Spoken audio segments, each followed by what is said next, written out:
More or Nothing. Hello and welcome to this week's episode of More or Nothing with Ryan and Max as always. Later on in the show we'll be joined by former Springbok legend Butch James, a World Cup winner of course, and All Black prop George Bower as well. First things first though, how are we doing, boys? Max, you scored a try. Was it a 50-metre break? That's the first thing.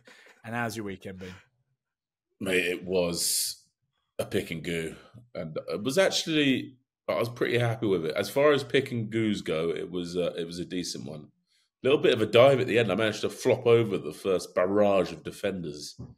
I weathered their scrutiny and then just plopped over the top of them. It was great crack.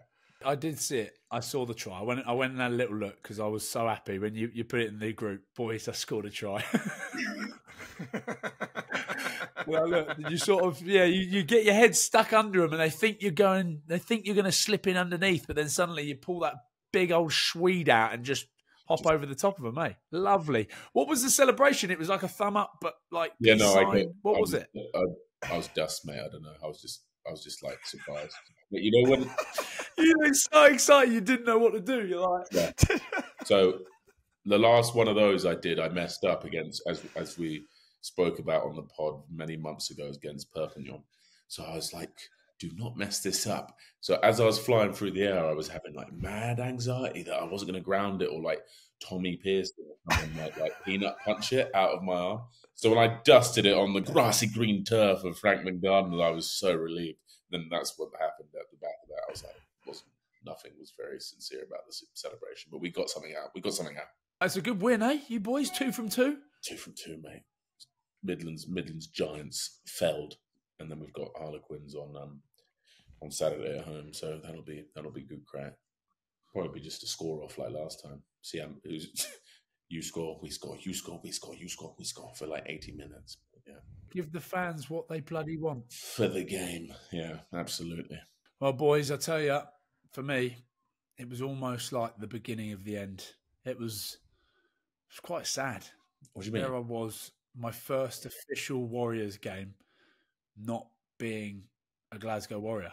That must have been weird. I'd get weird. Do you know? Tough. I'd get existential.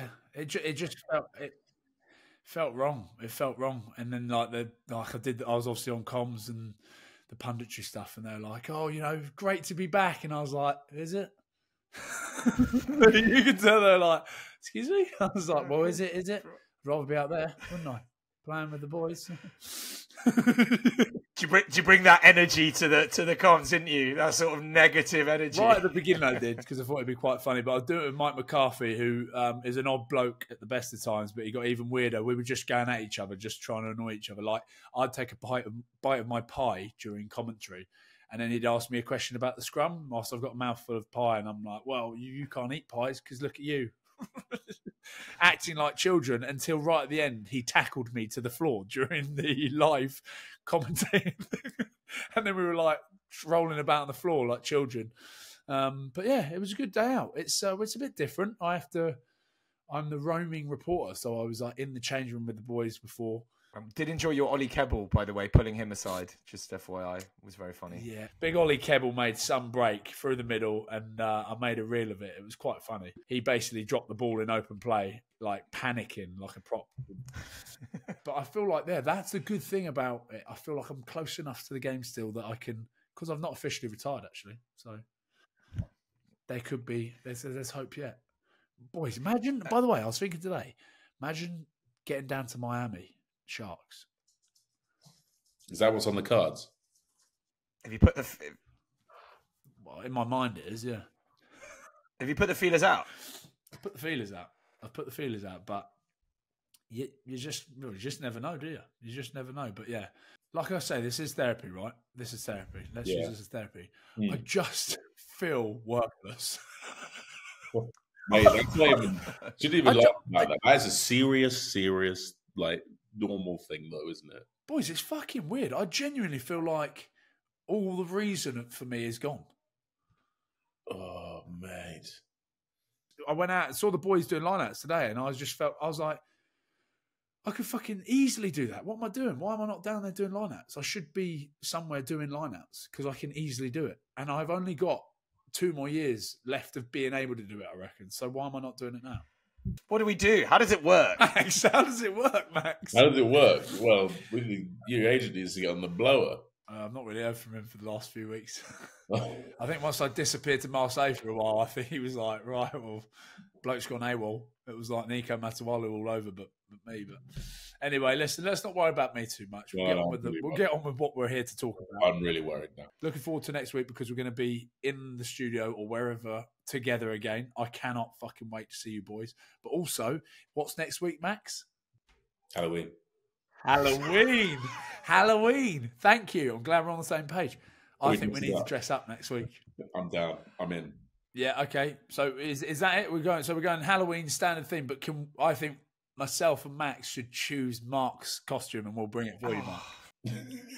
I know. I already know. Sure. I already know what he's gonna get you. Let's just say it'll be slutty. Yeah. Oh, for goodness sake. I knew it would be slutty. Yours. You see? No, but I won't be picking it, Mark. It'll be Ryan's idea, and I'll be like, with everything, like always, I'll be like, yeah, good idea. Well, hang on. Okay, let's fight that back. Guys who are listening and watching, could you put your comments in on what you think Ryan or Max should wear for next week's show? Bearing in mind they're going for probably quite humiliating for me. I think we should, sort of go along those sort of lines. Really. I'm so keen for this. This is brilliant. Great thinking, Mark. I'm all down for that. Let's get weird. We are delighted to be joined by the big man himself. It's Butch James. Hi, Butch. How you doing? Hi, mate? guys. All good. Butch, where are you at the moment? I'm in Durban, back in South Africa, yeah. Where did you enjoy the match of the weekend? I actually had a 40th down in Franschhoek in Cape Town, so I was just in a local pub in Franschhoek I enjoyed the last 5 minutes, not really the match. We had a good time. Oh, were you worried at one point? Because I was worried at one point. I was actually worried after the anthems. I mean, I remember watching England sing the anthem, and when they were finished, there were a few boys in their team crying, and they were really fired up. And then just watching our guys sing the anthem, it just seemed like they were going through the motion there a bit. So I'll be honest with you, after the anthem, I was already worried. What was the experience like watching it where for, over an hour, essentially, you might not have been going to the final? Yeah, it was quite a strange one. We like I said, we were at a 40th, so we had been visiting wine farms throughout the day and eventually got to watch the game. And, we were meant to be peaking at that stage. And to be honest, the game was a bit of a downer. And I could feel that sort of vibe in the whole pub. The whole pub was on a downer.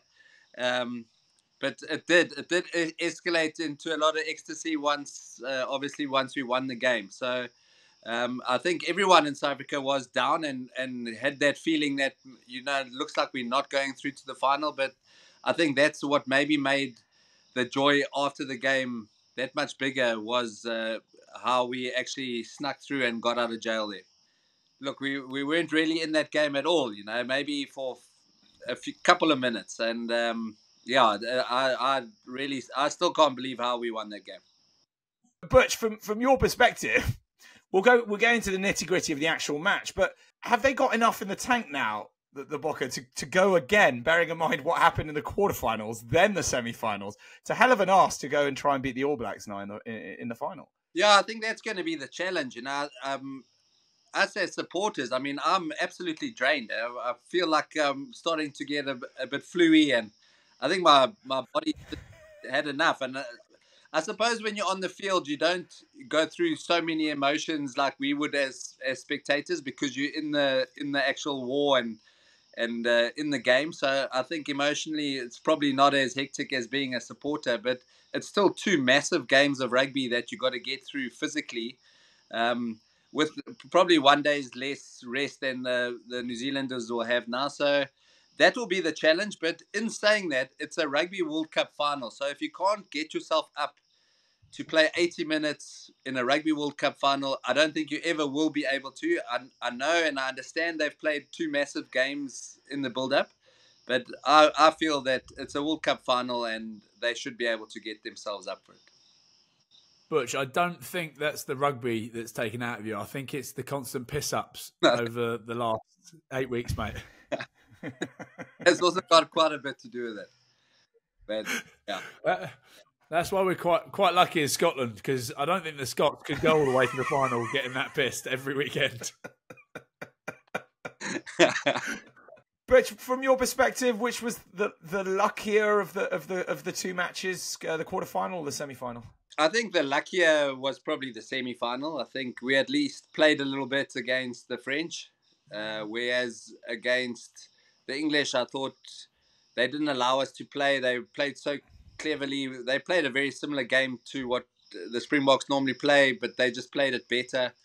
I thought Mitchell at 9 was outstanding for them. Not too many guys have mentioned his name after the game. I think a lot of guys have given a lot of credit to Farrell, which was deservedly so, as well as Freddie Stewart. I thought between the three of them, as well as the English pack that really stood up and didn't allow the Springbok pack to get going at all.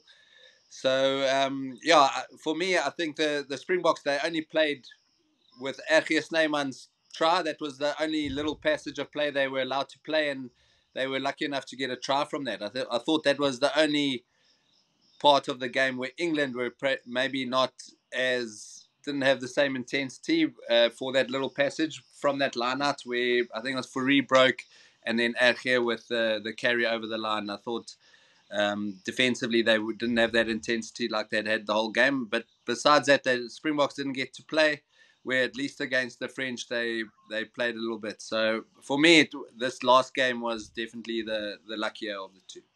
What about the size of Andre Pollard's cojones? Oh my, the balls on that man. Not just the kick at the end, right, but that 50-metre penalty where he sticks it 10 metres out. That's why Snyman goes over, right? Because he gets it so close. Fuck, that was a clutch kick. You got to look at him and go, that he starts this week, doesn't he? Like, and just tell us, poor old Manny Libbok getting the old shepherd's crook at 30 minutes. Yeah, it's never nice. I mean, you always hope to make it until halftime. You know, when you get pulled before halftime, you've had a terrible game. So I felt sorry for Mani. I thought he's been great for the Springboks throughout the World Cup. You mentioned Andre Pollard's 50-metre kick to the corner.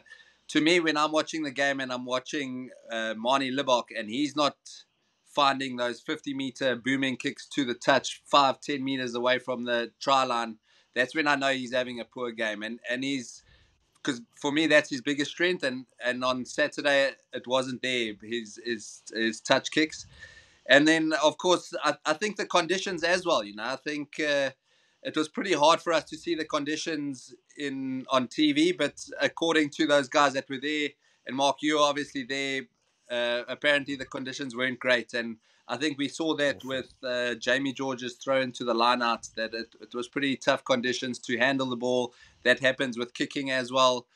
And, in saying that, I thought that the penalty kick that Andre Pollard converted was outstanding. In tough conditions, 50 metres out, and he nailed it through the middle. It was really a brilliant kick. And, of course, the circumstances as well. So in my books, he's starting the weekend. Apparently, the weather's going to be pretty similar on Saturday, so they're expecting rain again, apparently.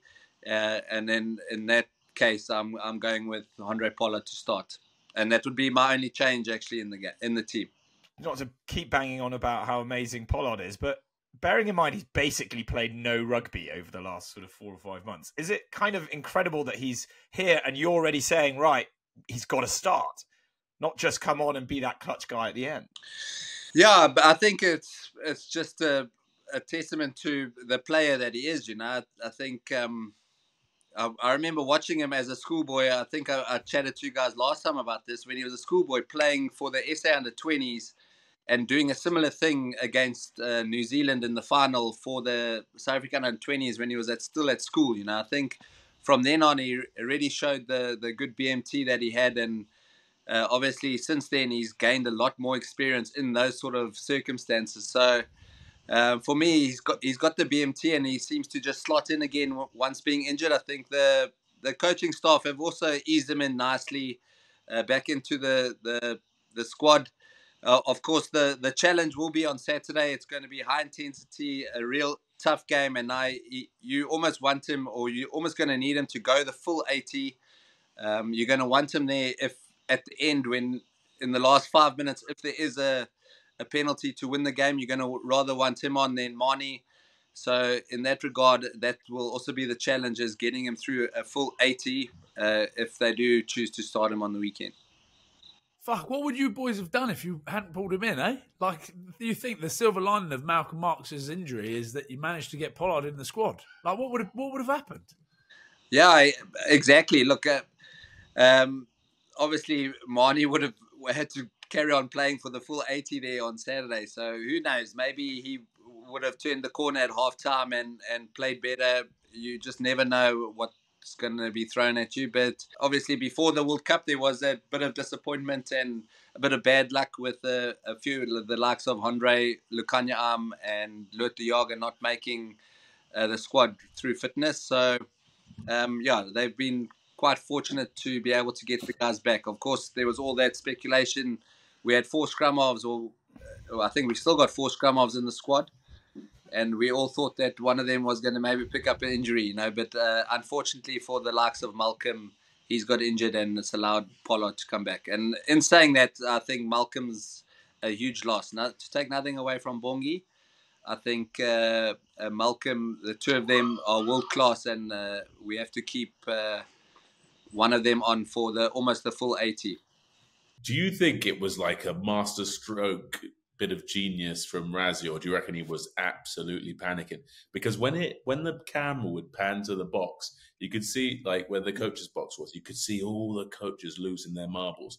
Pretty sure Razzie went a bit grayer for it. Yeah, obviously this is just my opinion, but I really do think that there was a bit of panic there, and also a bit of frustration from the coaching staff. I think just watching them play, personally watching them play, after watching them sing the anthem, and it looked to me like they weren't as geared up for the game, and then the way they were playing those first 30, 40 minutes, I was frustrated, and I think that was the same feeling of the coaches. So I think we saw it with a couple of the substitutes. I think Marnie made a mistake and he was off the field.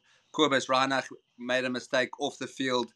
Sia, Eben Etzebeth, I mean, some of our star players, they just made one or two mistakes and they were yanked straight off the field. So I think it was probably through frustration.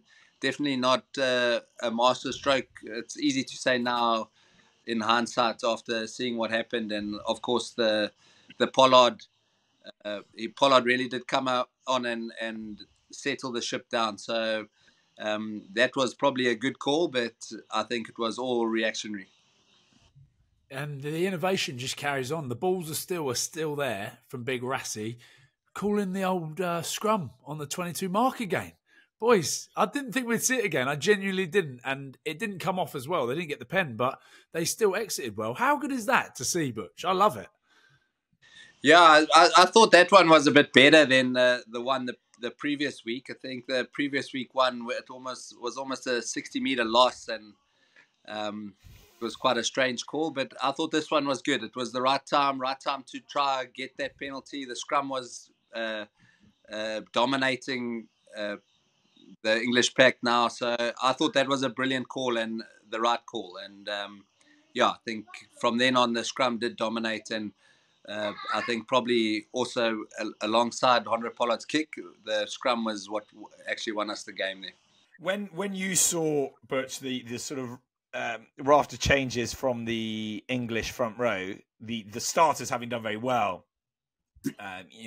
being all caught, Joe Marler in particular, but then you see that the other guys come on, Ellis Genge and Carl Sinclair. As South Africans, are you thinking this is our time now? No, not really. I thought that Ellis Genge and Carl Sinclair are unbelievable scrummages. I thought Sinclair, 2019 World Cup, he was the rock in that English scrum. So I didn't think we would get the upper hand like we did. I thought, obviously, Ox, he's been praised in the press, and rightly so. I thought he's been outstanding. So I think he was maybe the difference in the scrum, but I didn't think we'd get it with those other two coming on. I think they're just as good as the guys that started. Oxenche is the greatest, most irresistible force as a scrum, as like a scrummaging weapon right now. So to lay the blame and all the media and the press on Carl Sinclair and Ellis Genge, obviously South Africa are on top, but he's been going through everyone he's been up against this whole tournament. Like when he came on, Antonio shouldn't have got that penalty against France either. He's been absolutely phenomenal. Like if you were to make a loose head prop in a test tube, that's what would come out. Just that thing. Unbelievable. Mate, his stature is phenomenal. He's just built like a forklift truck, and he can generate force from like the bottom of the scrum. So like you can't bend him up like a king prawn. He'll just come right back out of it. He's unbelievable. Yeah, mate. Blokes on flames. I don't quite, that would be my only other change, because you've got Tyrell Lomax, who I might bring him in for Tyrell Lomax as a starter. That's what I would change probably, to fight Tyrell Lomax, because that's going to be pivotal, because the All Black scrum's been going very well now as well. So that'll be an interesting point of the game. You've been there, you've done it in Paris, 2007. What's it going to take from the boys this weekend, though? It is a big one, and you cannot start like you did against England, because the All Blacks after last week will punish you. It's going to take a huge effort. I think they're going to have to play twice as well as they've played over the last 2 weekends to stand a chance against the All Blacks. I know the All Blacks came in to the World Cup maybe a bit underdone and not playing their best rugby, but I feel they're back to their best. When they in that 22 and they get a sniff, they strike and they score points, and they're normally scoring tries when they're scoring points. So for me, the Springboks are going to have to be on their game 100%. Otherwise, it's going to be a long evening for them. So like I said, it's a World Cup final.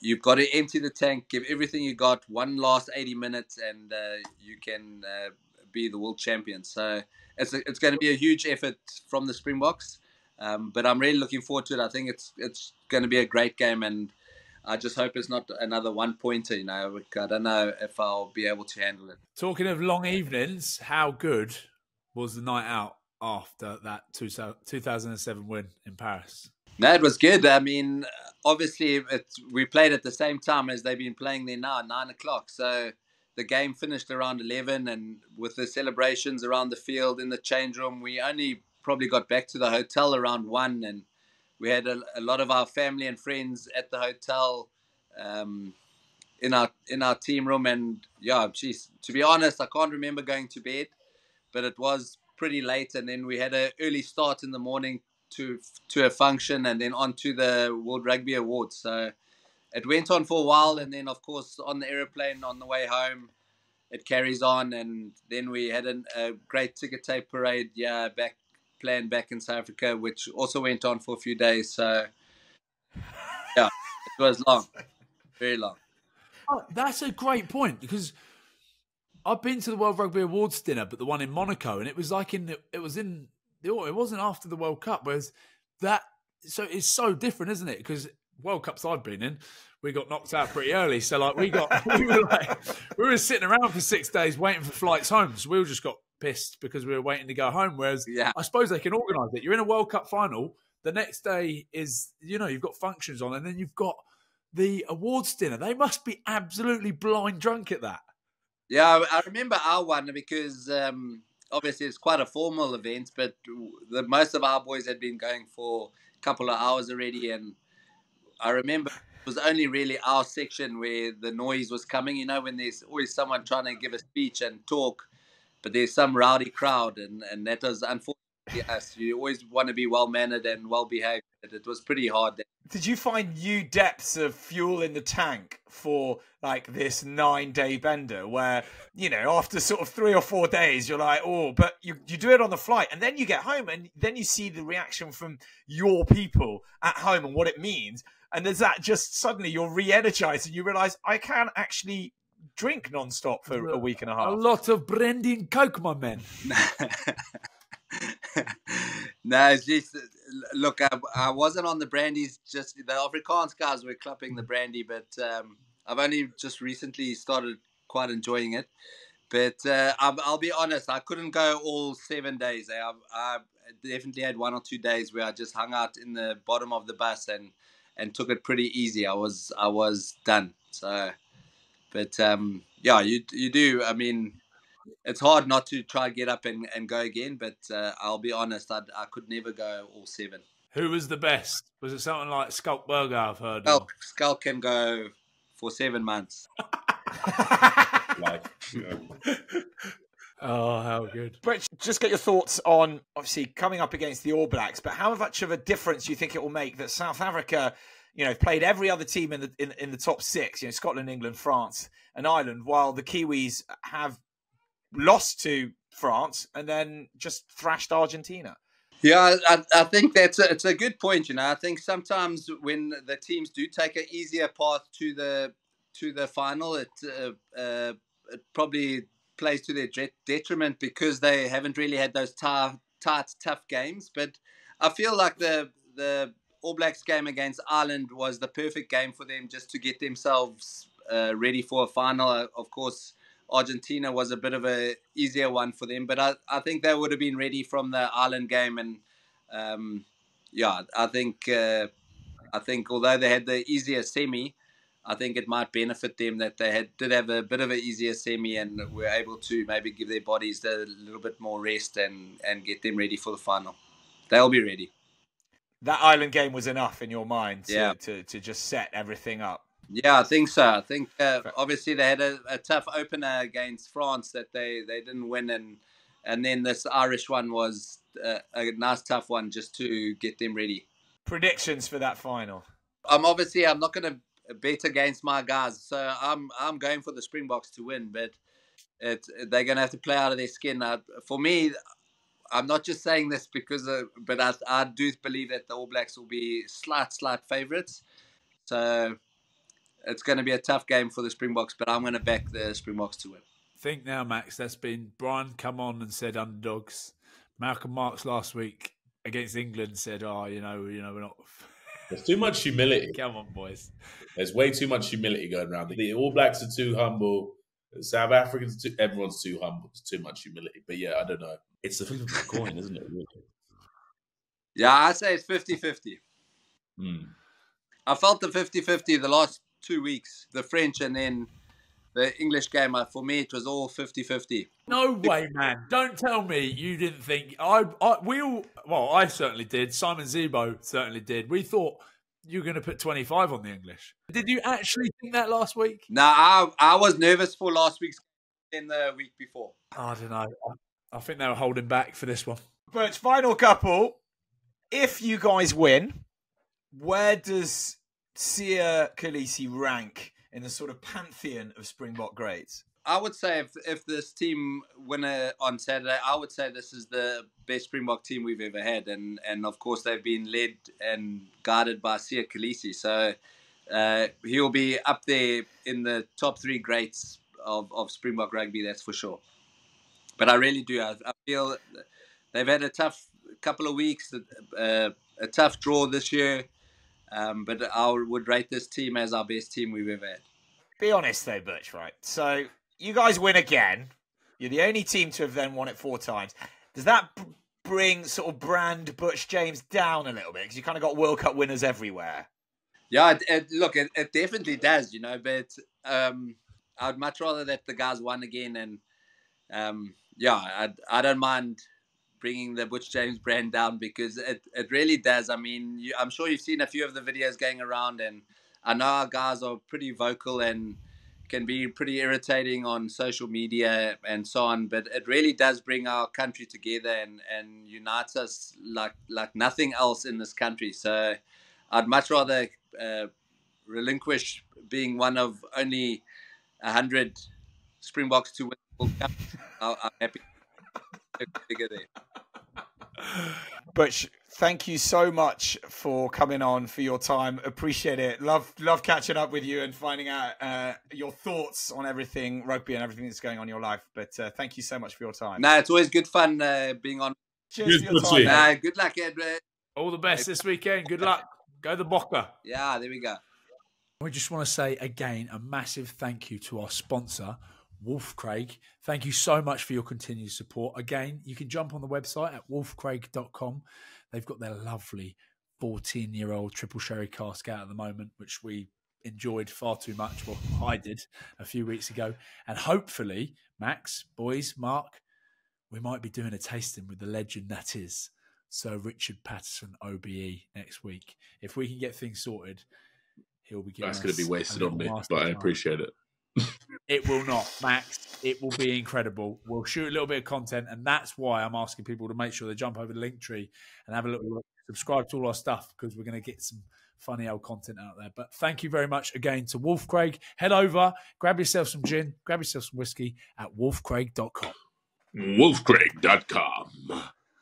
Max, talk to us with the positives about that semi-final performance from England. So the positives were, we almost did it. We almost won. We almost did the Bokke. But unfortunately, they bested us in the end with that very deep bench, like a wizard's sleeve. Well, they just delved into that wizard's sleeve, did they? Pulled out some robust specimens. But anyway, obviously Dan Cole's retribution was glorious. I was really happy for him. He and Joe Marler and Jamie George kept that very potent scrum at bay. And for the most part, I thought, like, tactically, obviously it wasn't the prettiest or the most fun to watch, but it kind of kept the ball away from the teeth of South Africa, which was obviously that monstrous pack. They always remind me of that. And, you know, in Space Jam with the Monstars, with the Monstars, that's them. That's the Springbok pack.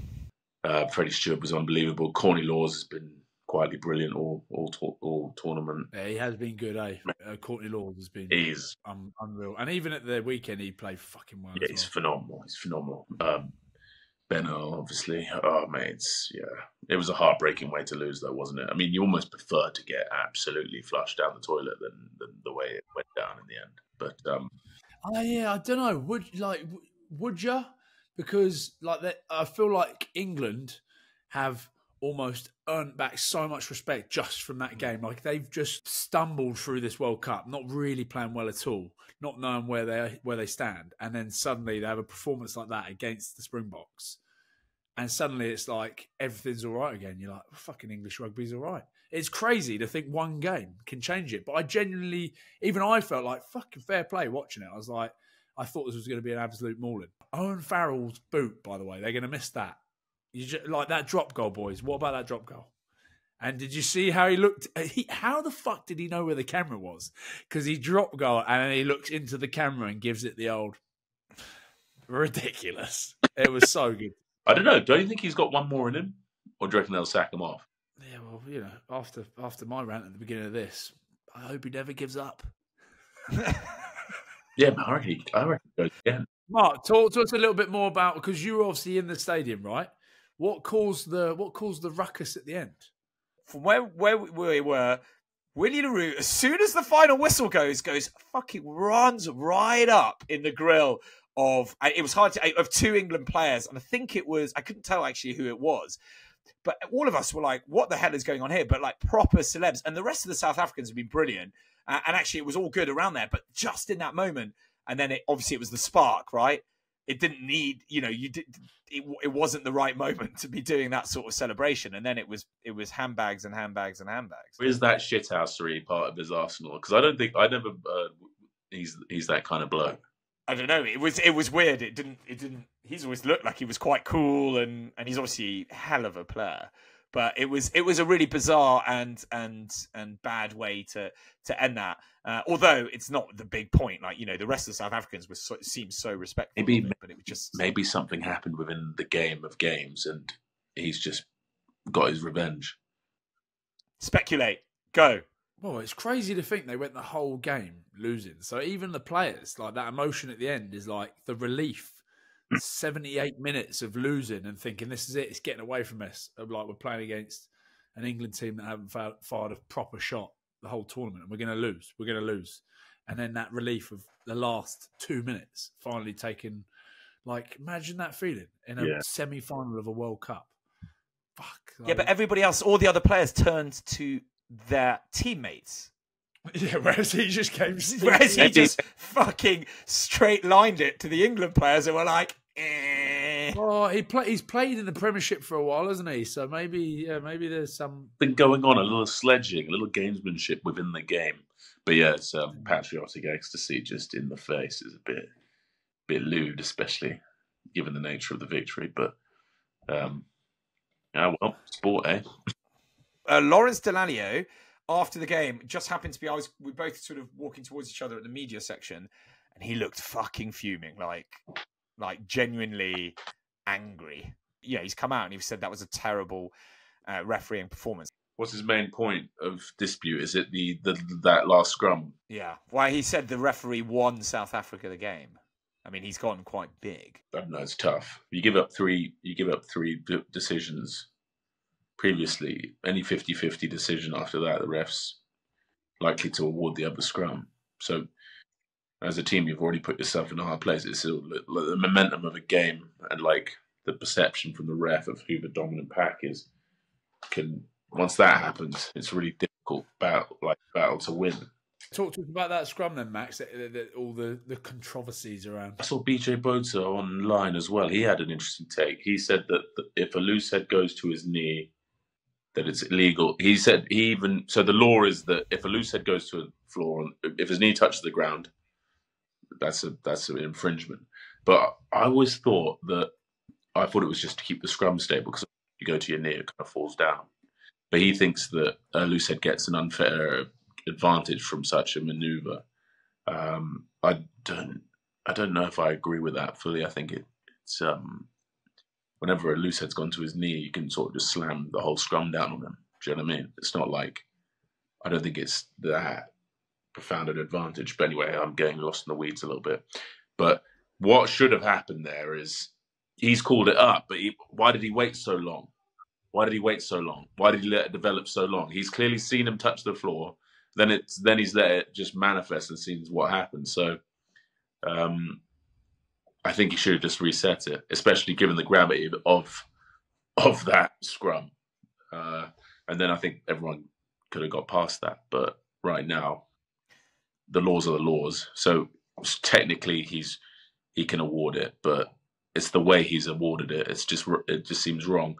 And also, Vincent Koch, in my opinion, is already going on the 11 o'clock. Like, I think he's angling the scrum a little bit. He wants to go that way, like his hoops facing the touchline. And it's not just because Genji's put him there. But laws be the laws. Genji went to his knee, but then you could argue, is it the chicken and the egg? So if Koch's on the angle, doesn't that mean less of his body's there for Genji to scrum against?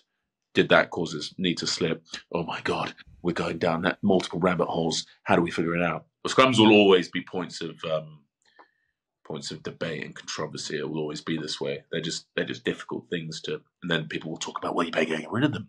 Well, if we get rid of them, why don't you go play rugby league? And then why is the game based around all these talking points? Oh my God, everyone wants to tear the rule books up just because the game gets decided on a bit of set piece. I mean, that's what set piece is for. Using your strengths and exerting it on the opposition. And the Springboks wouldn't have won without that scrum. That scrum. I do get why people get frustrated by it, because one, it's sort of like it looks a bit crap, which I kind of get. I can accept that. It does strange, but I think that's part of the beauty of the game of rugby union. You've got these kind of very strange ceremonies dotted around the field to generate play. And it's also, and everyone's like, we should take them out. Well, if you take us out, you're going to get athletes that can cover more space. And then there's going to be even less space. You basically just got a bunch of back rowers running around precious bags.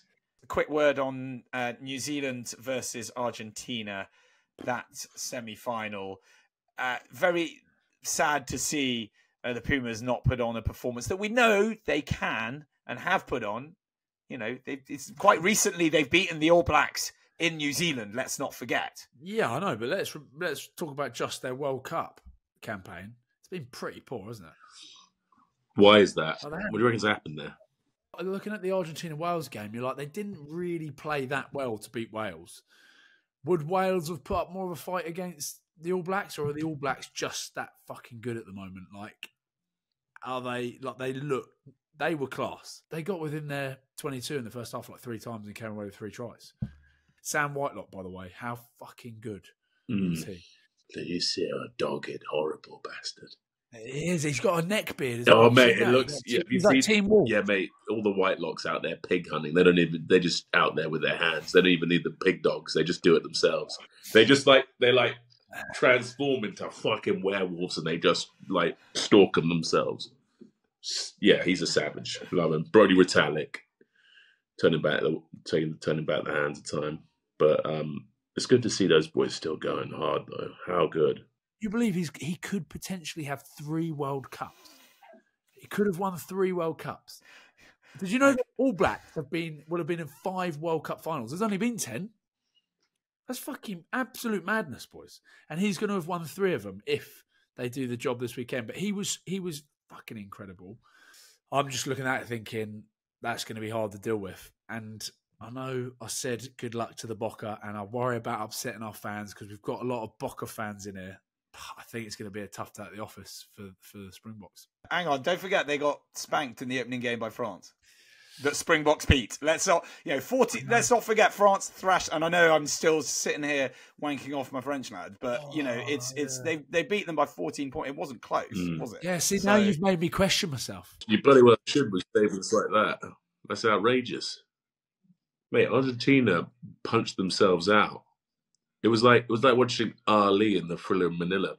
That, you know, like how Argies had all that possession at the beginning, they were just throwing the hell and high water at the black inky abyss that was that defense. Mate, it was class. I actually thought if the Argies keep this up, they might pickle them. Next minute, counter attack. Next minute, drop it. And then obviously, yeah, as you said, the All Blacks were very clinical. Talea, by the way, how good was he? Yeah. He's only got 8 caps? Like, that's people forget that this is a guy who looks like he's... This guy's different. Mate, he's a greased deer.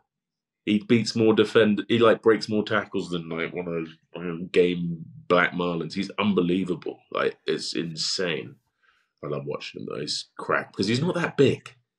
He's not like massive, but somehow he's sucking in like 4 defenders. He's got like good feet, but there's some strange fascial sort of anomaly there. He just manages to like wriggle people off. Yeah. Like when he's in and around the breakdown, you're thinking, why is he going here? What is he trying to do? And then suddenly he just comes out through 3 or 4. Yeah, like a one-off runner off 9.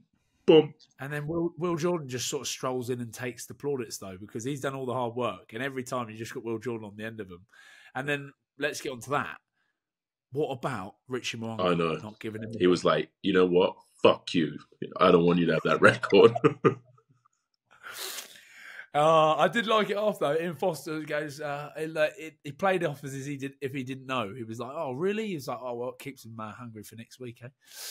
Like, oh, very smart. Richie Mounga, by the way, fucking hell, just like going through people like you wouldn't believe as well. He was fucking brilliant. Like, I just think they played really well.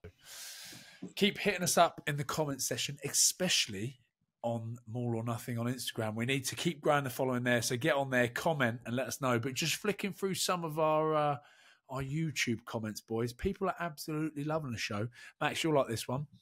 Nyako Deleri says, "My brew, this show rolls better than a Bokke Scrum versus the under-13s." Just waiting for the live one here in Safari Land, so we like that. A lot of, by the way, since we mentioned we wanted to go over there and do a show, a lot of people offering up accommodation. I don't know whether that's weird or not, but keep asking because, let's get down there. Bring the show to Pretoria. Don't think you're ready for Jack Parrow, though. You'll have Jägermeister, brandy and Coke pouring out your ears, and that's before you've even got on stage. I'm looking forward to this tour of tour of South Africa. It'd be quite nice to see some of the houses, maybe, where, or certainly, because we obviously will be buried under the garden patios of one of them, and I'd like to know the house that I'm going to die in. So it'd be quite nice. So send some pictures. We've also got our link tree, which is in there. Go and check us out because we've got everything there. We've even got an email address, boys. So maulornothing@mail.com. So send us an email and we'll just read out weird emails. But my favourite comment of all, of course, comes from our mate Rugby Debuts. He's still in there, boys. He's still in there. And he's even down. He wants to come to South Africa. I'm down for the South Africa trip, lads. Just a bit concerned about which dodgy neighbourhood we'll be staying in with bargain bin Pano. Oh, Rugby Debuts. He's relentless. He's relentless. He's relentless. Good lad. He's here to troll you. We've definitely got places to stay. That's easy. Rugby Debuts is coming with us. And so wait, we're staying at strangers' houses. We're inviting strangers. Jack Parrot's doing the music. We're going to get really drunk on brandy and coke. And Skulk's already... We forgot to ask our old mate Butch whether he's coming, but we'll hit him up. But yeah, we're coming to South Africa. Make sure you also subscribe to the pod. You know, it's perfect for when you're on your commute or whatever, rather than having to search for us on YouTube, wherever you're watching us. There is the podcast, and it's enjoyable and seamless, and it's just the dulcet tones rather than anything else. Well, we are delighted to be joined by All Black George. George, how are things? Where are you right now? Currently in Paris. Been parked up here for the past couple of weeks, and pretty much just been in France for the whole World Cup. So it's a gloomy day here in Paris, but it's finals week, so excited, man. Not a bad gig, to be taken over there. I know, listen, being injured's crap, but this has got to be second best, surely, being over there with being the hype man. I feel. 100, man. Unfortunately kind of missed out on the World Cup because of injury, but I guess this is the next best thing when NZR Plus kind of launched their platform and said there was a front row show kind of getting together and following the boys around the World Cup. And I was like, man, sign me up, get me in there. Anything to still be a part of it. So, it's not a bad gig. And, man, I've enjoyed my time here. And it's been so awesome, mate. Well, for those who don't know, on NZR Plus and on YouTube, we've been enjoying it. Couple of bits really got me. Enjoyed your sing song with Richie Mounga. Thought that was very nice. The ABC song, I was going to say the main verse could have done a bit more than just reciting the alphabet, but the rest of it was lovely. It was absolutely lovely. That's the beauty of the song, is the alphabet, I reckon. So relax, man. Jesus. Wait, George, tell me you've got the gap there. You've got to bust something out whilst you're there. Well, it is here, so if you guys fancy a sing, just let me know, man. Make sure we get a song. We'll get a song for your exit. 100%. Let's not forget that. Just whilst we're talking about the Front Row Daily Show, there was a very funny moment. You guys are down in Lyon. You're surrounded by legendary ex-All Blacks. You're introduced to the crowd while your co-host Andy Ellis is sort of just in amongst the crowd, just sort of hollering at Dan Carter as though he's kind of like working the security. From your perspective, though, how good was it to be surrounded by all of these legends like Dan and other former All Blacks? Yeah, man. At the start of the trip, I was kind of, I think my first or second day, I was kind of already surrounded by, the likes of Richie McCaw and Kieran Reid and Dan Carter, Victor Vetta. And so I kind of had a feeling, this is one of those trips where I'll start to connect with these guys. And, but man, even now, I had dinner the other night and I was right next to Richie McCaw and Rita was across from me. And I just listened to their stories and, all the experiences in the black jersey and their footy careers. And it's man, I'm sitting at the table with these legends, sometimes even working with them. And I'm far out.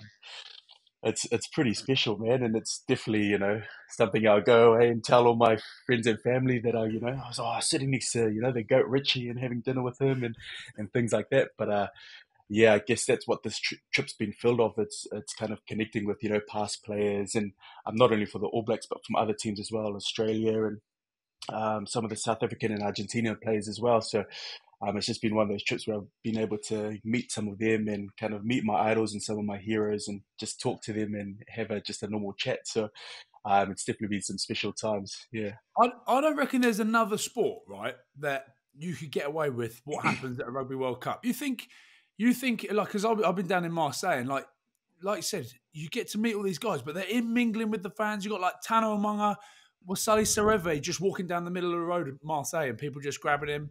If that happened in football, it'd be absolute carnage. It happened in any other sport, but I just think with rugby, there's just something different, and it's so good. Yeah, that's so true. And like, the boys definitely make an effort to get out and go for their coffees. And when anyone wants to take a photo or like just have a chat, they'll definitely make time for that. And man, yeah, it's so cool that some of those guys up there are still able to come down to the public level and meet these people, and especially the French supporters. They love footy and they love, the history of footy and the heroes in footy as well. So, it's definitely special for the public to meet them. Just one thing, right, George, for you, like I did 2 World Cups, and this is the first one I went down to as a fan, right? And I could not believe the amount of like people there. It was just like the first game I went to was England Argentina, sadly, shocking game. But I got in the streets in Marseille, and I was just like, fuck, I said to my mate, I was like, I can't believe how busy it is. I can't believe all these people have come from all over the world to what. And then it suddenly dawned on me that I was planning that at one point, and I don't think I fully appreciated it. Like, do you think, hopefully in 4 years' time, you'll be there in Oz planning a World Cup? Do you think this will make you appreciate what you're doing a little bit more? Because it's just incredible to be a part of, eh?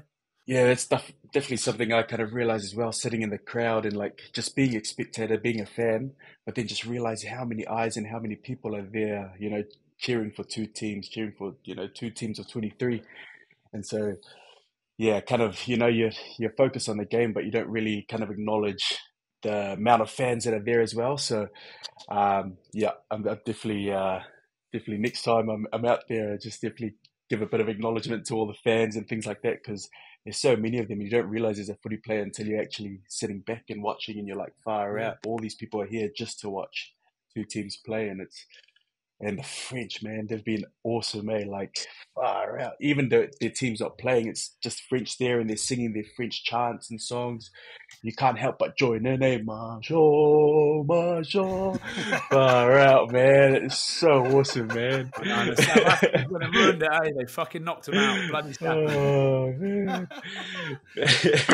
George, you obviously made it to the top the hard way, but there was a point you were an All Black body double. The difference between being an All Black body double and then actually being among the stars that you were probably doing photo shoots with, but as a current All Black, how does that feel versus your younger self? Oh, man, yeah, it was funny because I was chatting to Kieran Reid the other day, and he was like, man, how funny is it that we actually met and you were like, a body double at the shoot. And he was the one, I had to hold the pad for Kieran Reid. And so he had to come in and just do a bit of tackle, and it was kind of showcasing the new Adidas jersey. And so he'd come in and make a little soft tackle, and I'd just fall onto the kind of the tackle pad. And then the producer was like, man, you need to tackle harder, Kieran Reid. And this was like Rito's day off before a test. And he was like, harder. And so he started picking up the tempo, and he was like, we need more hit. And so he started going full on, and I'm here like holding the tackle bag like this and just waiting, trying to brace myself. And then Kieran Reid's shoulder was just coming in like 3-4 times. Oh, man, but for me, I was like, Kieran Reid's tackling me, man. I'm like, by the end of it, and by the end of it, he was sweating, and I'm like, Bryce, is this your day off? And he's like, yeah. But everything kind of happens for a reason. I'm a huge believer in that, and I was quite like, it was quite awesome to see Rito the next year when I kind of was invited into the Crusaders as a kind of injury cover, and then chat to him about that, and he was like, yeah, I swear you were a familiar face, and he remembered after I reminded him. So you've come to that kind of success and professional rugby probably later than most people. What's been the advantage from your perspective of doing it that way round? I guess realizing kind of the amount of work and time I actually put into, just grafting away and what I've experienced as well in my past and how I've kind of used that to motivate myself and inspire myself to kind of be a better person and a better rugby player. Oh man, I was just doing construction for ages. I was a student for a bit, and yeah, there was a point where I was doing construction overnight, and I'm like holding this huge drill, and I'm falling off to sleep at the drill, and I was like, man, I can't do this. Keep doing this. So, yeah, as just kind of told myself, man, if I really want to give this a crack, then I got to try it. And it took me a while to kind of get there, but I ended up finding a good balance. And I guess when my opportunity came, I was ready for that because all the work that I had put in the past, and yeah, had my opportunity. I took it with two hands, and lucky enough, people were watching, and I managed to kind of make my way up the ladder somehow. So yeah, definitely grafted away, but yeah, I believe that kind of everything happens for a reason, and I was going to get there somehow. But yeah. George, did you you managed to bump into any of the Fijian boys? I know you're obviously Fijian at heart. Yeah. Oh man, it's just we've always been in separate cities, and we've just been following the All Blacks around. So every time the All Blacks are here, the Fiji team has probably just moved, and so I didn't manage to connect with any of them. But I was definitely messaging a few of them throughout the tournament, and just keep on sending them messages, wishing them good luck and things like that. And yeah, definitely Fiji's close to my heart. It is, my country as well. So, but yeah, I've enjoyed watching them play this World Cup, and they've definitely made me proud of being a Fijian, getting to a quarterfinals and even, being so close yet, like just missing out. So, but I've been so proud of the boys, man. It's been awesome to see them just spark it up, man, in the World Cup. And yeah, see the front row show looks a little bit more organised than what we tried to do down there. I took the Fijian Niko Matawalu as my cameraman with a broken leg and 2 crutches. It was probably the most unorganised, and we couldn't go like 10 minutes without him wanting to stop at the pub.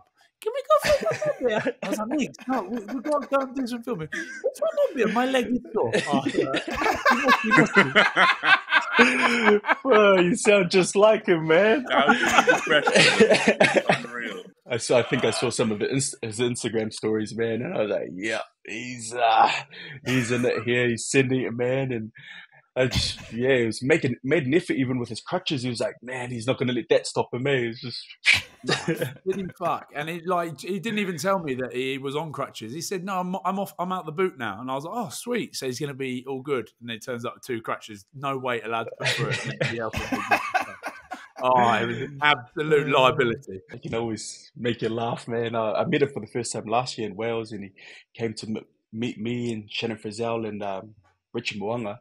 First time meeting him and his kids, and he just brought us huge gift bags of snacks and stuff. And oh man, we just love him, mate, because the boys only know him through that video of him playing, was it 100 games for Glasgow? And he does an interview, but he's just so like, it's just funny, and all the boys love him for that, and so really wanted to meet him, and he was like, "There's Fiji in there." I was like, man, that's Niko Matawalu. Some man. Yeah. George, have you been in and around the AB's camp then? Like, seen them do all their training and stuff? Yep, I've been through a few of the trainings throughout the World Cup, and I've been around the team, quite a lot actually. Can't keep myself away from it. So, when they had that week break, apparently, or it was a bit longer, wasn't it? They had like a mad week. Apparently, do you reckon that's part of what's galvanised this team to get to a final? Mad week on the piss or mad week training? Mad week training. I heard it was like fully. I heard they were going hard. Do you reckon that's what sort of galvanised the AB's form coming in and getting back to a final? Because obviously coming into the World Cup, they weren't like flying high. Obviously that big loss to South Africa, etc. But like, what do you reckon is the success that's got AB's to this final? I just remember talking to the boys, and a lot of their mindset around that week was, it's not a bye, it's not a rest week, it's a week to get better. That was their mindset. And so even talking to the boys, hearing how their trainings went and how much edge was there in the training, you can tell that they actually use that week just to really kind of knuckle down on the things they need to get better in. And but then also having a balance between that and then time off and spending time with your family or with the boys, and when it's time to switch off, they switched off. But yeah, I remember hearing, I didn't go to any of those trainings, but I went to one of them, but I just remember hearing the boys just super edge, people were just like ready to go, wanted to play rugby. And I think that's definitely was a key part in the World Cup of kind of, that halfway point, but also a good time to kind of just really knuckle down on what they needed to. And then I guess trend up from there kind of thing. So, George, has it been weird being, obviously you've been part of the All Black squad now since 2021 when you were picked by Ian Foster, and it's the first World Cup where they've not at all until really now, or the semi-final, been talked about as potential winners, probably in the history of World Cups. How has that galvanized the squad, or is that something that was it a weird feeling in camp? Yeah, it was. I guess over the past 18 months, this All Black team has been through a lot. Been through a lot of up and downs, some big wins, then also some losses, some historical losses as well back at home. So it's been 18 months of just the boys figuring out, and the coaching figuring out themselves, and knowing what how to kind of just really kind of get tighter. And I guess the whole journey has brought them tighter with a bit of failure. They've come closer as a group, and at this World Cup, it's probably the tightest, or since I've been a part of the team, it's probably the tightest that this team has actually been since I've been a part of it. So the connections are just, you can just feel it. It's a bit different, and it's like a good different. Connections a bit tighter. People are a bit more switched on when they have to be, and then more switched off when they get their time off. And I guess it's definitely helped to getting to this point. And we kind of came into the World Cup as underdogs, because we weren't sitting at top, and we weren't people didn't expect us to get this far. Even some of our own people didn't think we'd get past that quarterfinal against Ireland. And for us, as a group, we hear that, and it just brings us tighter and closer, and it makes us want to prove people wrong, and makes us want to, okay, we're underdogs. We don't have that pressure of sitting at one, and we can actually just do our thing, grind away, and just get everyone by surprise kind of thing. And that's how it's kind of panned out. George, Ian Foster gave you your debut, and as I said, he picked you regularly since you've had 21 caps since 2021. Can you summarise the man for us and what he means to you? Oh yeah, Fozzie, man. He's first word that I kind of think when someone says Fozzie is just like funny or goofy. Oh man, he's just always trying to crack the jokes, and it's like, it's just like you're wearing a beanie and it'll come by and just take it off and just walk off, and you're like, far out, just little things like that, and it's like, man. And so he does that all the time to the boys, and the boys just try and get him back and things like that. So he's definitely got a bit of goofiness behind him, which is pretty cool, because kind of, I guess, in a way makes your relationship a bit more comfy, or there's no kind of head coach player kind of thing. It's more okay, I can connect with you on this level, which is pretty special to do. But for me, he's an awesome man. He loves his people and the boys that he works with, and just like any other coach, he's trying to always kind of better the boys, and he's honest and he's brutal with what he does, but he's also, at the end of the day, just a friend trying to make you better. And that's a special thing about Foz, I reckon. So Scotty Robertson, then he's due to take over. That's not bad for you, eh? Oh man, he's been awesome doing Super Rugby, and obviously doing his bit there for the Crusaders kind of jersey and legacy. And he's a pretty special coach. Kind of likes to think outside of the box, and he's pretty open to ideas. He doesn't only kind of base himself around, okay, this is how Crusaders plays. He also goes around the world and sees latest trends and over in Europe, and what you guys are doing here, and then he'll also bring it back to Super Rugby and kind of implement that in some of our game strategies and things like that. So he's open to learning and growing, which is pretty cool as a coach, and his growth mindset is awesome. And he's also got the opportunity to learn from players, and not only teach players but also take back as well. And he's pretty happy with feedback as well. So he's also an awesome coach to work under, and he's always, there's always something happening with Reza. You just never know his next move, eh? You think you got him, then he's he's already 2 steps ahead. So you're like, ooh, ooh. But yeah. George, how is the injury, bro? Is it all good? You getting there? I can't imagine 2 months on the piss down there's helped. Oh man, I think it's been all good. The first kind of 2 weeks, I was really kind of getting in there, and this is the World Cup. We'll have a few wines here and there, but as the World Cup's gone on, I've kind of settled in and kind of picked and choose my times, knowing that I've still got to come back and play some footy. So, but yeah, it's the injury is going well. It's like 6 months post surgery. Smashed my ACL, MCL, PCL, so huge kind of just a knee reconstruction kind of thing. And man, it's going well. I've been managed to do some rehab here, running at the little park in front of the Eiffel Tower. Usually 6, 7 a.m. It's empty, so you can do that there. There's no one sitting there drinking wine, so a bit of space for running. But yeah, it's going good, and it's kind of this trip has helped just cope with the whole injury, and the ACLs, they're almost a 9-month injury, so for some of the boys, getting this, it's quite a mental struggle, but this trip has helped and just kind of reset myself and kind of being able to have a bit of fun while I'm doing this rehab as well. So yeah, and it's blessed me with another opportunity just to see if this is something I can go to post footy, and yeah.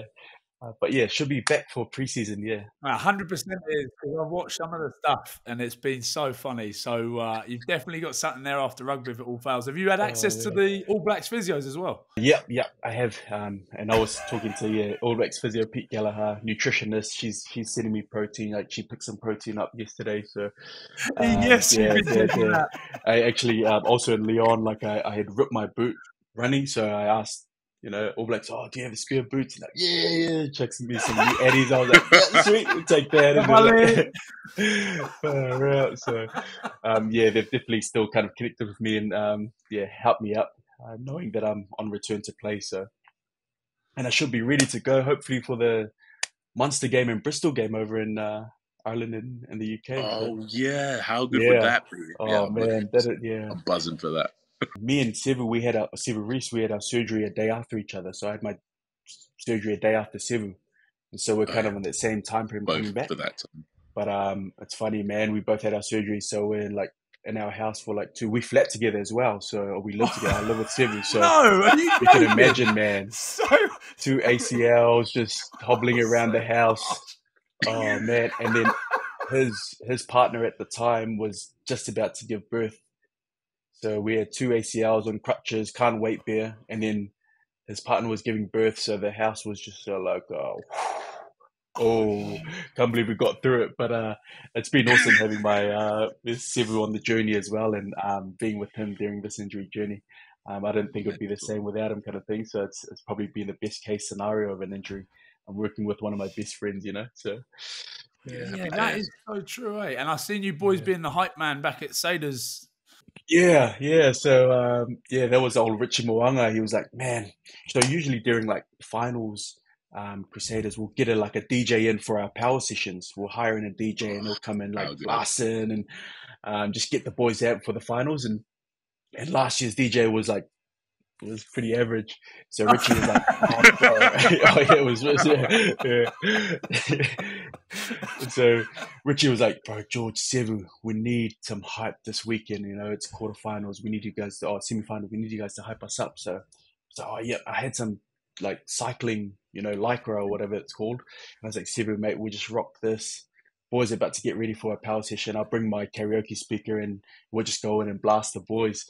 So the boys were just kind of suiting up for gym, and then just as about to go out to gym, we just rock up into the changing rooms and we're like, yeah, right, to get up, and all the boys are just going ham, man. And so for me and Sibs, it was like, we can't help on the field, but if this is a way to help you boys, then boom, we'll do that. So yeah. Building up to this game, then you're going to be there. You'll be in the stadium. How big is this one? Oh man, yeah. Both teams are chasing their 4th World Cup, and what better way to finish a World Cup than All Blacks in South Africa, one of, the biggest rivalries in rugby. And I guess, you probably heard it already, but the last time they played in a final was the 95 World Cup. And So yeah, it's huge, and I've talked to a few boys, and man, they're just so excited to kind of get into it, stuck in, and yeah, they're building up nicely. I feel like, right, this is me, okay, so you tell me if you agree, but I feel like the All Blacks are starting to hit their straps. They're coming in nicely. They're finding their game, whereas the South Africans have been through the mill. They've had some bloody tough games. They played all top 5 in world rankings at the moment. Like, they're coming in after a battering. The All Blacks are hitting their straps. Like, is that the feeling? Are you feeling that? Yeah, I am feeling that. Like the boys are just trending upwards, but then yeah, that's the same as well as South Africa playing, playing what top teams getting up to this final. So they've probably had maybe the hardest journey to the final, right? Yeah. Yeah.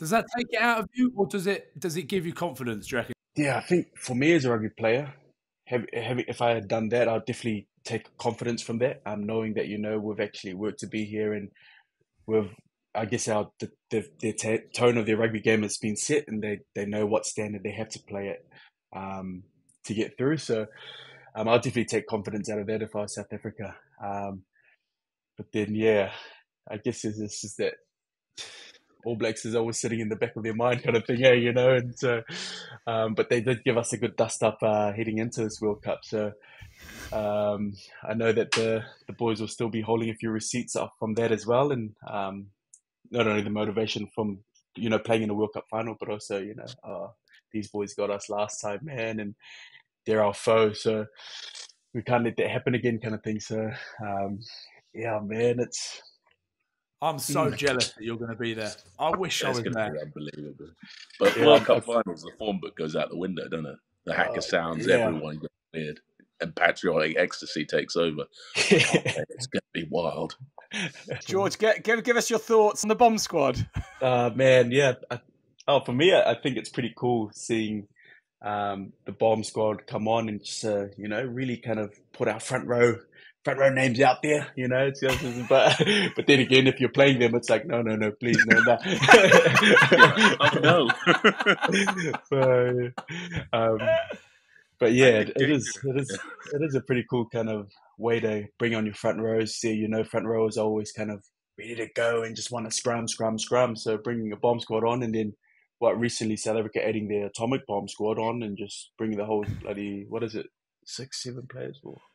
But yeah, I guess it's a good way just to inject the bench into the game, and just come off with a bang kind of thing. So it's been pretty cool to watch, and sometimes it's worked really well, and other times probably not as much. But yeah, I guess our boys just have to not get into that mental trap of they're bringing their bomb squad in. What do we have to do? I think for us boys, when they bring their bomb squad on, continue to just focus on us and focus on how we can just keep doing our work and chipping away and grinding them out slowly, because eventually the bomb squad will explode. And wonder if it'll take 80 minutes or if it I don't know what I'm using there, but I'm going to give you a really tough question, right? Will Jordan or Mark Talea? You only get to pick one. Oh, that's tough, bro. That's tough. It's the finisher or the highlight reel. What do you go for? Yeah. Jeez. Oh, bro. I don't know if I can answer that question for you, man. No, you've got to pick one. You have to pick one. Gun to your head. That's what I'm saying. I'm going to have to pull the trigger, bro. I can't.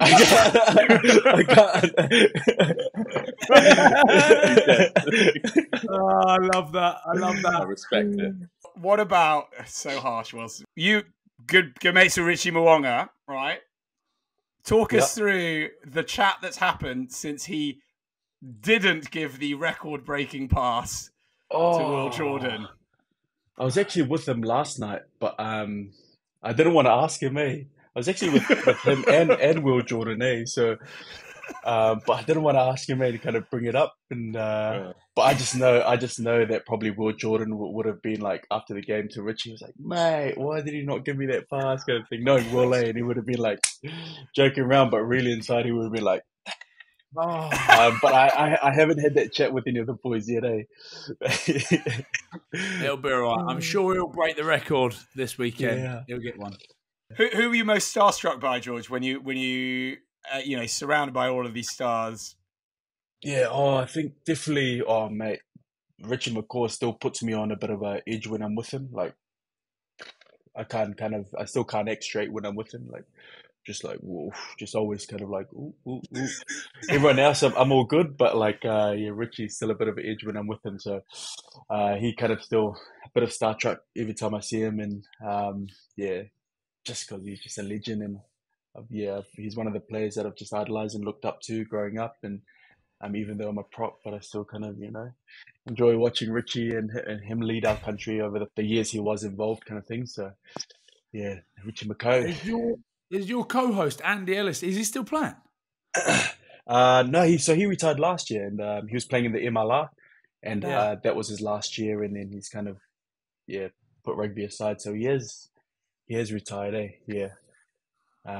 But yeah, still loves it, man. Still reckons he can play. He's been at the fan zone. His son has been over the past couple of weeks, and so every second afternoon he's at a fan zone where there's a bit of astroturf, and he's always on the pitch playing with the locals, just passing a ball around, but he's like going full on serious, and you can see like Andy Ellis like sprinting around offloads, and everyone else is just like, what is happening, man? Still loves it, man. So he's been getting amongst it as well. So right, prediction for this weekend, then score prediction. What are you going for, brother? Definitely All Blacks. I'm gonna go with maybe 5. By 5 or 5+. Yeah. Oh, mate, anything, even if it's 1 point, that's good for me. But yeah, 5. I'm going All Blacks by 5. On your travels, by the way, what's like the trickiest situation you found yourself in over the last 2 months? You found yourself in any sticky situations? Because you've been in that. Is it like a Citroen van thing? Yeah. Your boys got in trouble at all? No, we haven't. It's actually been quite good with the Citroen van. Is the van going up for sale? Well, I think they could possibly be selling it back to the people who sold it to us. So if you're keen to, purchase, just let me know and I'll get a good deal for you. Learning well off Andy Ellis. We're going for the old then. Wait, here you are. Here's a fucking good. You should have got all the All Blacks to sign the outside of the van as you went. Gangster. Oh, yeah. You should still do that. You do that when they have a second. Get them to sign it. World Cup winning team. Mate, you've just added 25 grand onto the value of that car. No, you can probably go into a rugby museum, eh? Level. Oh, see, mate. I'm gonna pitch that idea to my producer tomorrow, and no. Be careful because he'll want to cut. Just you want to see the van? Oh fuck no, it's gone. It's been nicked. That's a good idea, actually. I like that. Right, what song are you going for? Let's get the get out. Yeah. Here we go. There he goes. Hey. What do you guys want? I can sing you a bit of the World Cup song if you love it. So this song was kind of like we got people from New Zealand just to send in lyrics and ideas so we can put into the song. And so me, one of our producers, and another Māori guy, Rob, kind of put the song together in like 4 hours. And so this is pretty much New Zealand song for the All Blacks. Yeah. From Cape to Bluff, our spirits soar to see you shining. The nation rolls with pride as ABs make their stand. We have rhythm in our hearts, we're mana in our blood. We have faith in you and all the things you do. Southern Cross, our stars in the sky. From the land of the long white cloud we rise. Wherever you are, we'll be by your side, cheering with our hearts as you move above our team in black with a job to do. We'll be singing, singing now a song for you. Do-do-do-do-do-do-do. Singing now a song for you.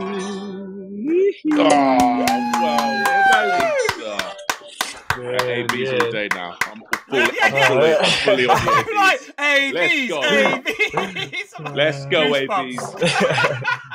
Yeah, Butch James, get out of here. Yeah, get out of it, Butch, right? yeah, Get out sorry, of it. Butch. It's fine, man. ABs, Don't want that. ABs. Yeah. What about that, eh? A singer, a musician, a barber, a teacher, and all right rugby player. You You I get think that you'll be all on right, mate. I think you'll be all right. Get that on Spotify right now, George. That is Beautiful, beautiful. Well, George, thank you so much for your time. Promises you'll jump back on as well when you're all recovered and everything. Yes, to let us know how the new season and everything's going for you. That'd be amazing, and we can hear from you in the coming months. That'd be awesome. Man, thank you for having me, man. I've enjoyed my talk with you guys. It's been awesome, man. I'll see you down here. We'll lock arms down at the gate. Yeah. Oh, yes. Yeah. You boys We'll come down and shoot. Let's shoot it. Yeah, and then come we'll down see. and shoot, yeah. We'll come Yeah, and film something, George. going We'll have some beers. We'll do it. So anyway, a huge thank you to everyone for listening. As always, huge thank you to Ryan and to Max and to the most multi-talented rugby player we've ever come across in George Bauer. The Renaissance man, he is. Leonardo George Bauer.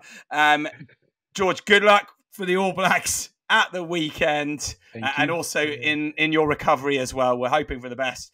And we will see all of you. Thank you all for listening and watching. And we will see you all next week. Nice. Bula, bula, bula.